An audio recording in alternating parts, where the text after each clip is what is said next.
In today's video, I'm going to teach you how to add a transparent background to your design in Canva. Having a transparent background is really useful if you want to place your design on top of different colors, photos, or layouts without that solid white box around it. This is perfect for logos, icons, watermarks, or any graphic you want to reuse in multiple places while keeping it clean and professional. Start by opening your design in Canva, just like you normally would when you're editing. Make sure everything looks the way you want it to. Check your text, colors, and layout, because once you download it, that's the version you'll be using. When you're ready, look toward the top right corner of the screen.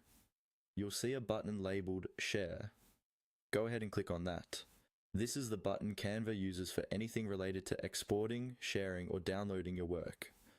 After clicking Share, a panel will open with different options, like sharing a link or inviting people to edit.